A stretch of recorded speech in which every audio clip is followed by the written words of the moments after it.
Hello and welcome back to Age of Empires 2. Last time we got completely trolled by the AI and I wasn't able to show off the one thing in that random map game that I actually wanted to show. This time, well, I'm not actually going to lie here, I kind of had a bit of a recording failure here. I already recorded this entire part, and for some reason it didn't record my voice commentary, so I'm going to have to do this again. And that's why my settings are a little bit different to what they were before. But anyway, what I'm going to do this time is, I'm going to show off some of the other game modes in addition to random map. There are actually quite a large variety of game modes in this game, just for standard games, and a lot of them are really interesting. So, to start things off, I'm going to show Regicide. And to show that off, I'm going to be using the Japanese, mainly because there's actually something unique to them that is actually fairly interesting in Regicide games regarding how their units actually speak in terms of their voice clips. But anyway, let's start.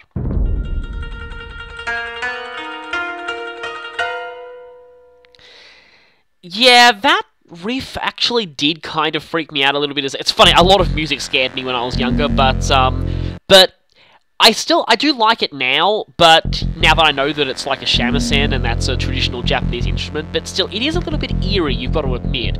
Anyway, so, in a Regicide game, you'll notice a few differences already. We have a lot of villagers, we have our scout cavalry here, but we also have a castle right off the bat.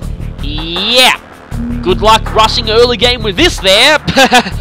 But, yeah, we have a castle. Now, we can't actually do anything with this castle because we're not in the castle age yet, and as such, our unique units and technology and everything from the castle is not available, except for one thing. But we can still garrison units inside the castle for protection, and that's the main reason why we give one in Regicide. Because you see, Regicide has one new unit that is unique to that mode. This thing here, the King. Yeah, King. Hence Regicide mode. The King is your most important unit in a Regicide game. And why are they so important? Well, because of this.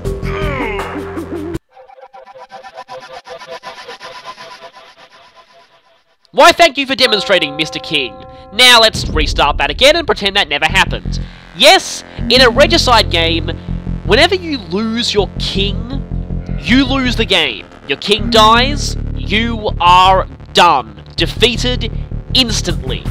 Yeah, so it's important to keep your king alive. But on the plus side, the king is ridiculously fast. Look at this. Wow, just seriously.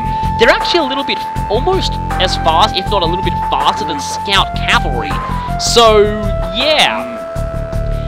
Of course, though, the king is completely defenseless. They have no attack and no armor, so pretty much useless. You just want to keep them protected. This extra speed really only helps in getting away from enemy units, because while technically you might think, oh, I could just go scouting with my king, if he runs into a couple of wolves, things could end quite badly, let's just say. So, what you mainly want to do with your king is you want to take your king and put him in your castle. This is the main reason why you start with a castle. Now, if the king is in the castle, he is safe until that castle is destroyed. Now, there is one more thing unique to Regicide games that I want to show. And for that, we're going to need to find some gold. And you know what? Screw this, just for demonstration purposes. Marco, where's my gold? Oh, it was right there. Okay, everyone go mine gold now. I could just use the cheat code for gold, but I'm not going to do that just yet, because I kind of didn't want to show that off before I do my dedicated cheat codes thing. This is... I'm not entirely sure what map type this is. Oh, wait, it's large islands? I think it's large islands. Anyway, I've set the map type on random so that I can possibly show off a couple of extra map styles. Oh, wait, it can't be island. There are shallows connecting them. I actually... Oh, there's only one shallows here. I kind of forget what type of map this is, but it's one where you got a river between you, only one crossing point, so you really need to defend that crossing point. Still, we're going to need 400 gold for the thing we want to show off. So, come on, villagers, get busy. There is a cheat code I could use to make them start gathering faster, but again, I'm not going to bother with that just yet.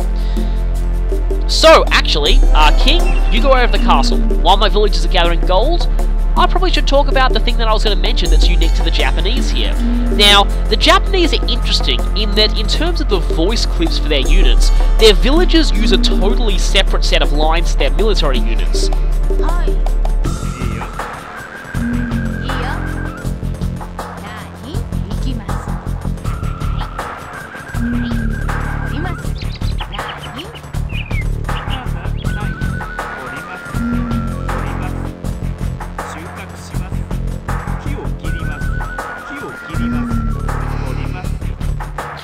I hope I showed quite a few of them there. The thing is, I can actually understand most of them, but that's not really that hard to do. If you do any basic level of high school Japanese, you can probably understand most of the things villagers say. They use pretty typical everyday speech, and most of the things they say are just simple things like, I go, I'll cut a tree, that's for chopping wood, I'll gather, I'll mine, and also, interestingly, they actually have slightly different speech for both male and female villagers, because the male ones say ore, which is the very masculine form of I, whereas female villagers say watashi, which is the more respectful one that can be used by both genders, but it's usually the only one that women use, so it's mostly associated with them. But yeah, that's their villagers. Their military units, on the other hand, speak in a quite archaic old form of Japanese. Well, not so much old form, but they speak in very archaic, very respectful language. They use quite honourable language when seemingly referring to you, the player, as if you're like their lord or something. And yes, they use a lot of respectful terms, a lot of go and things like that. Like, that's a respectful prefix that you can add to words.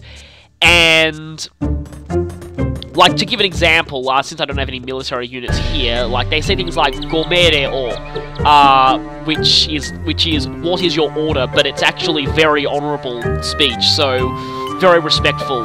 So yeah, military units could be a little hard to understand for those who only do basic Japanese, if only because most of their speech is really archaic, and as such, high school Japanese would probably not teach you it because very few people speak that way nowadays.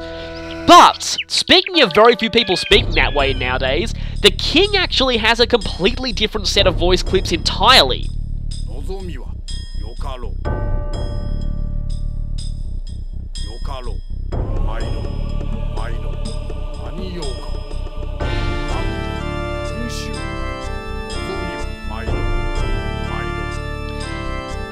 And go back in the castle. The King actually speaks in apparently a very, very respectful tone, a sort of a very quite old-style, respectful tone of Japanese. In fact, it's so archaic that not even I can understand what a lot of the King, what of things the King says. Like, I actually needed to look at the Age of Empires wiki's explanation for all the things he says, because I've done a lot of Japanese, like, I've studied it at quite a high level at university, and even I have been taught most of the things that he says. It's that archaic and that high of a respect level, and yeah, it's really interesting that. Now, Japanese monks also have a different way of speaking. I have way more than enough gold for what I was doing, but I'll just want to get through this.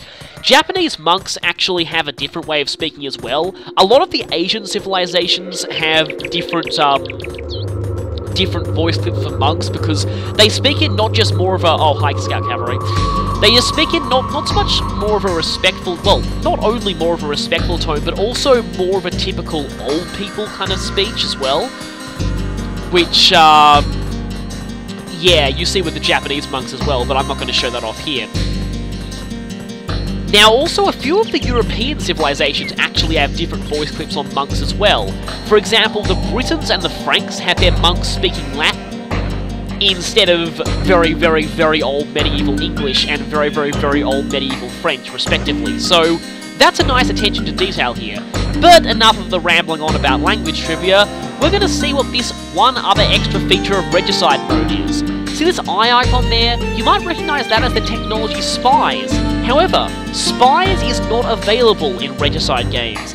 Instead, it is replaced with Treason. Treason costs 400 gold. And you want to know what it does? Well, let's click it.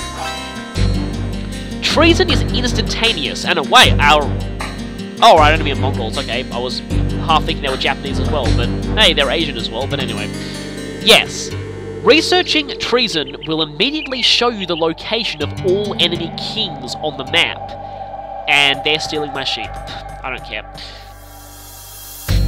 But yes, like I was saying, Treason reveals the location of all enemy kings. This, as you can probably tell, is very vital. It also means it should factor into your playstyle. You actually can't hide your king, because your enemy can just pay 400 gold to find out where they are. In fact, Treason is the only oh, they killed the scout, wow. Serves you right for coming too close to my castle and stealing my sheep. Anyway. Treason is the only technology in the game that can be researched multiple times, and it costs 400 gold every time. Every time it'll deduct that gold from your stockpile and show the location of all the enemy kings on the map, and we can research it again. Though it's not really that useful now, because we already know where they are and they aren't really going to move them. But yes, you probably will want to research it multiple times during a game, mainly because later on your enemies might get sneaky and try and move the location of their king if they know you've researched Treason before. So yeah, remember that castles will always have flags flying on top of them if there are units garrisoned inside. However, you can't tell what units are garrisoned inside, so they can easily fill this castle with just one militia and trick you into thinking their king's in there, have you go after it, only to find out that their king is in another castle, literally. So, always, you gotta watch out for traps like that. The Regicide mode overall is very interesting. It's quite a different type of game. It's, again, well, it's kind of both offense and defense, because you've got to protect your own king while hunting down your opponents. So, it's interesting if you want to change your pace from standard games. So, I'll see you back at the game type selection screen. So, we've shown off Regicide. The next map type here is Deathmatch. Now, you might notice an immediate change on the options screen here. We don't have a starting resources anymore, and there's a very good reason for that. You'll see why in a moment. Now, Deathmatch is, interestingly enough, the game type I actually played the most as a kid, mainly for one reason that just made things a whole lot easier for me back then. But you'll see what that is in a moment. Wondering who I should choose for this. You know what, I'm going to go ahead and choose the Britons just because you're all probably wondering exactly what the Britons' voices sound like, considering that they did eventually become, you know, actual England and did eventually speak English. Well, if you're thinking that if you're an English speaker nowadays, you'd be able to fully understand them, you might want to think again about that. You'll see in a moment. But anyway, let's just start the Deathmatch game.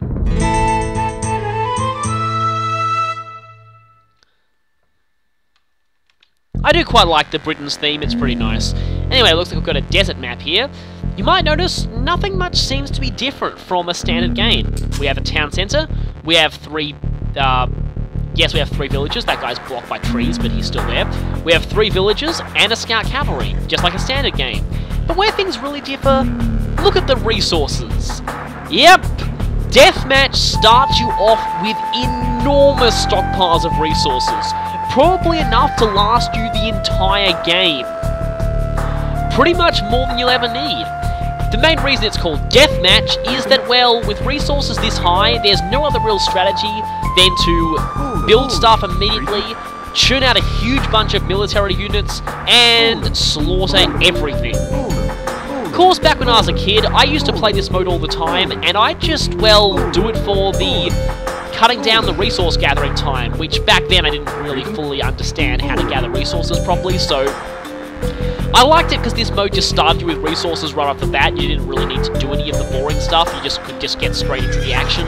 So yeah, Deathmatch games, though in multiplayer, tend to be extremely fast-paced and do require you to think very quickly and have a very good clicking finger because, yeah, you're already fully developed when it comes to resources, and you're going to need to start spamming units a lot.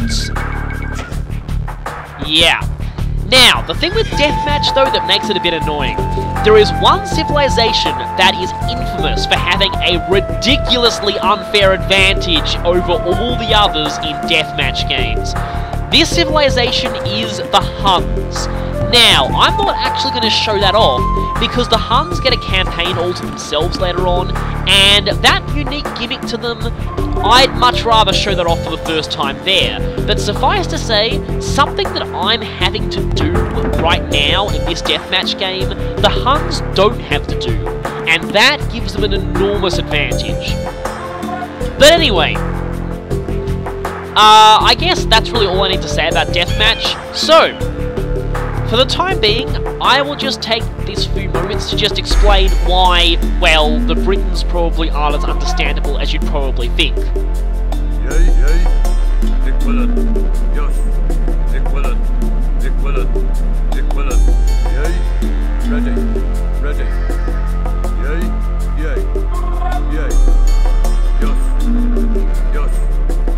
It gets even more obvious if you use a villager. Chopper. Cretan. Chopper. Mandatum. See stone? Ditch. Berries? Gatherer. Okay, that kinda does make sense. What about sheep? Gatherer. Oh, same as berries, okay. Gold mining, that. Yay. And what's building? Bulden. Sort of sounds like build, but... yeah, that's the thing with the Britons. They speak a really, really archaic dialect of Old English. It's very, very Old English, actually, and it's sort of kinda halfway between what we now know as English and Latin. And in fact, there are a couple of phrases they say that almost seem to be totally derived from Latin. You might have heard mandatum there. Now, I actually, didn't really know what this means, but I was able to guess it on my own, because mandatum sounds a little bit like mandate, so I was guessing that that means order, and it does. They're asking what's your order, but you probably would not be able to figure that out, without at least some basic knowledge of stuff coming from Latin. So yes, mandatum, they do say things that sound a lot like yes and ready, but that's pretty much all you'll get as far as... I mean, you got like gatherer, which sounds a bit like gatherer, and would sound a bit like chop something. Building is like... builder, it's... But yeah, basically, they speak in really, really archaic medieval English, to the point where it is virtually incomprehensible to modern-day English speakers. So, yeah, just wanted to get that out of the way, because we actually don't get to use the Britons in any campaign, really. I'll explain in a little bit why the Britons tend to get the short end of the stick in this game. They're pretty much the main antagonists for 3 out of the 5 campaigns in this game, and they only get one standalone scenario to themselves in the expansion. Yeah. And then, of course, since Age of Empires 3 covers the American Revolution and later on the Indian Revolution, the British are massively enemies in that game as well, so... yeah, they kind of get the short end of the stick a lot. But anyway, I'll see you back on the select game type screen. So, our next game type is King of the Hill. King of the Hill is a very, very, very unique type of game. So... right then, I'm wondering who I should use for this. You know, part of me is thinking of... yeah, I'm going to go ahead and use the Persians here, only because the Persians do not get a campaign to themselves at all. They don't even get their own standalone scenario. So, at least if you're wondering what the Persians sound like, well, I'll just get to do it here. They have a very short theme, but it is kind of nice. Like most themes in this game. Anyway... this is King of the Hill. As you can see, our start is basically the same. We have standard starting resources as well. But if you go over on the minimap, you'll notice that we have... Oh, it's Genghis Khan's tent this time. That's interesting. There is a monument in the middle of the map. The monument is a randomly selected wonder from all of the wonders in the game, and it's completely indestructible. However, it is currently not on anyone's side. That will change if we bring a unit next to the monument. Kind of annoyed that you didn't see my original recording attempt at this, because in that one, I actually got an inland sea-based map, and the monument turned out to be in the middle of water, so I needed to do a lot of hoop jumping just to get to it. But anyway. So, once you move your unit next to the monument, you are now in control of it. You must control this monument for 550 years. Don't worry, game time, not real time. A year is almost a second, a little over a second in-game. So, yeah, that random games tend to represent a very, very, very long time period. But anyway, yes, you capture the monument by moving one of your units near the monument. However, if you don't have any units near the monument, your enemy can just steal it right back from you by moving one of theirs nearby. Monuments, in a sense, work almost exactly like capturing and controlling sheep does. As long as you have one of your units near a sheep, you can control it, and it's on your side. Well, we can't actually control the monument, but whatever. But any enemy units that are near one of your sheep, as long as you don't have any units nearby, will capture the sheep to their side. Same thing with the monument. The monument is under the control of whoever has a unit near it. If your enemy has a lot of units near it, your only really recourse is to kill them all and then take the monument for yourself.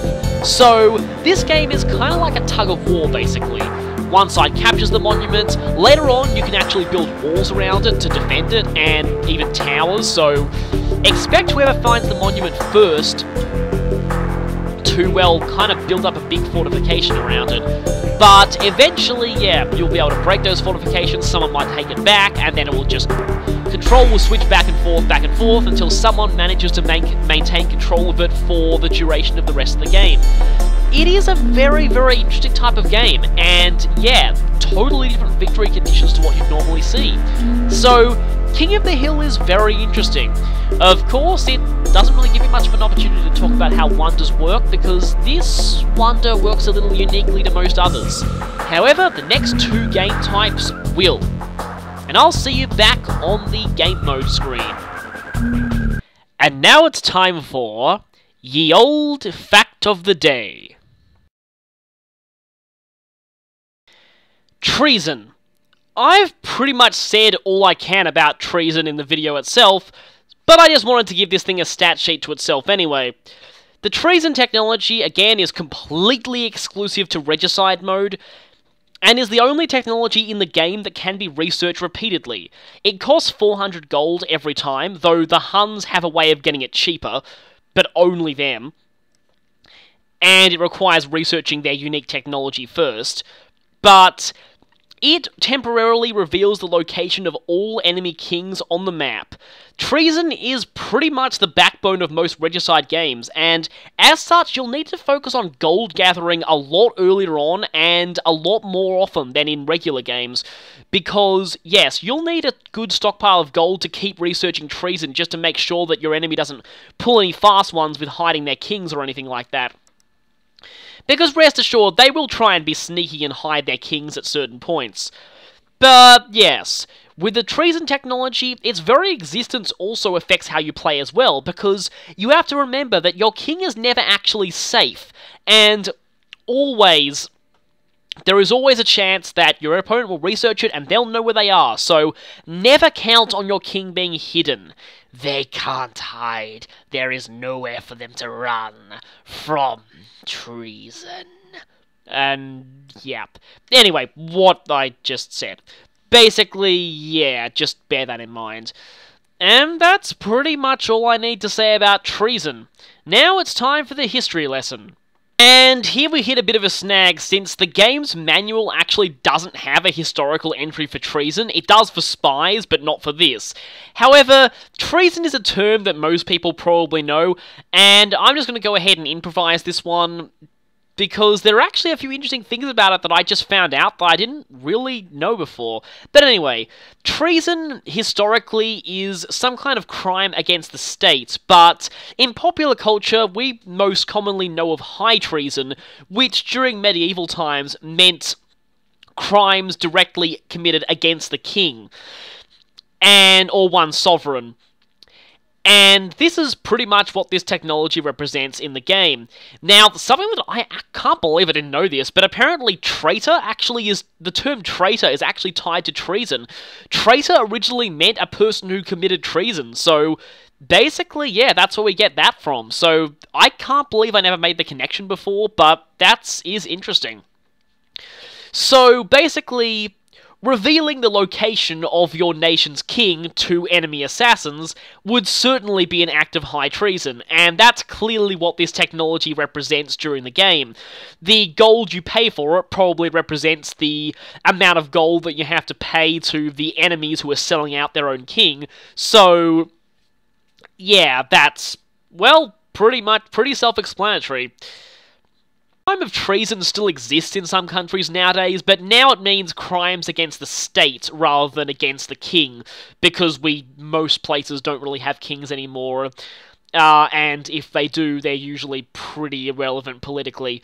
But yes, now it tends to mean crimes against the state,